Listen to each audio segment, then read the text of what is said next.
পবিত্র কাবা থেকে 12 কিলোমিটার দক্ষিণে জাবালে সুরের অবস্থান। তার উচ্চতা প্রায় ৫,৫০০ ফিট।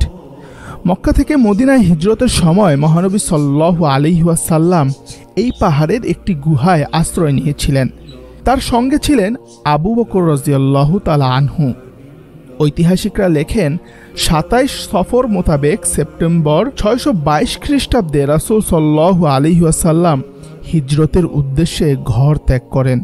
ঘর থেকে বের হয়ে মহানবী সাল্লাল্লাহু আলাইহি ওয়াসাল্লাম সতর্কতা স্বরূপ মদিনার বিপরীত দিক তথা ইয়ামেনের দিকে ৫ মাইল এগিয়ে যান। তারা মক্কা থেকে দক্ষিণে অবস্থিত সুর পাহাড়ের একটি গুহায় আশ্রয় নেন। এটি ছিল অত্যন্ত উঁচু পাহাড়।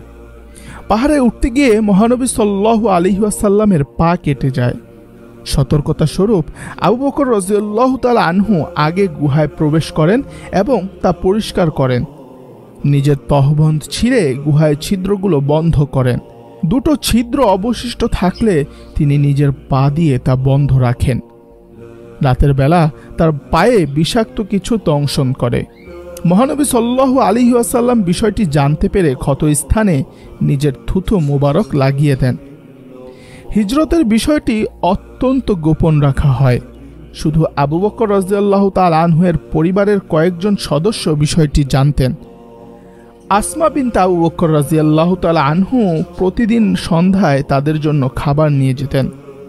আব্দুল্লাহ ইবনে আবু বকর রাদিয়াল্লাহু তাআলা আনহু সারাদিন ঘুরে ঘুরে মক্কা নগরীর সংবাদ সংগ্রহ করতেন এবং রাতের বেলা তা মহানবী সাল্লাল্লাহু আলাইহি ওয়াসাল্লামের কাছে পৌঁছে দিতেন। আবু বকর রাদিয়াল্লাহু তাআলা আনহু-এর আজাদ করা গোলাম আমের ইবনে ফুহাইরা আব্দুল্লাহ রাদিয়াল্লাহু তাআলা আনহু-এর চলার পথে বকরির পাল নিয়ে যেতেন, যেন পায়ের চিহ্ন না থাকে।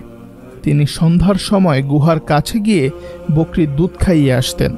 কুরাইশ নেতারা ঘোষণা করে কেউ মুহাম্মদ সাল্লাল্লাহু আলাইহি ওয়াসাল্লামকে জীবিত বা মৃত উপস্থিত করতে পারলে তাকে ১০০ উট উপহার দেওয়া হবে। ফলে বহু মানুষ তার সন্ধানে বের হয়। এমনকি একটি অনুসন্ধানী দল সুর পর্বতের গুহার সামনে উপস্থিত হয়। আবু বকর রাদিয়াল্লাহু তাআলা আনহু তাদের দেখে ভয় পেয়ে গেলে রাসূল সাল্লাল্লাহু আলাইহি ওয়াসাল্লাম তাকে সান্ত্বনা দেন। অন্যদিকে আল্লাহর ইশারায় গুহার মুখে মাকড়সা ও বন্য কবুতর বাসা বেঁধেছিল। তাই অনুসন্ধানকারী কোনো প্রকার সন্দেহ না করেই চলে যায়। রাসূল সাল্লাল্লাহু আলাইহি ওয়াসাল্লাম ও আবু বকর রাদিয়াল্লাহু তাআলা আনহু সুর পর্বতের গুহায় ৩ দিন অবস্থান করেন। পবিত্র কুরআনে সেই মুহূর্তের বিবরণ এভাবে এসেছে: যখন অবিশ্বাসীরা তাকে বহিষ্কার করেছিল এবং সে ছিল দুজনের দ্বিতীয় জন।